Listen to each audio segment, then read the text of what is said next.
Ditshwantsho di televisioneng di se di tla bonahala hantle, dikanale tsa ho hasa di tla eketseha ha marangrang a dikgokahanyo ona a tla ntlafala. Tsena ke diphetoho tse ntle tse tliswang ke mokgwa o motjha wa kgaso wa televishene wa digital terrestrial e leng DTT. Baahi bao ha jwale matlo a bona a hlokang di-satellite tsa kgaso ba lokela ho etsa kopo ya di-set top boxes posong. Sena molemong wa kgaso e hlokang tshitiso.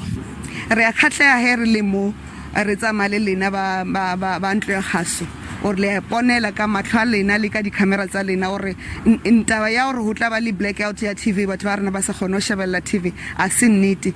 Hosnea Stein ya lemo di 68 ho fetolwa ha kgaso ha wa ba bobebe ho hang.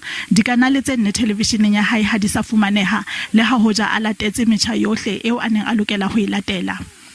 O bolela ha ile a ya ho engwe ya diposo a Pinton ho etsa kopo ya set top box, bahlanka posong ba ile ba tshepisa ho mo letsetsa empa ho fihlela jwale ha iso letsetswe.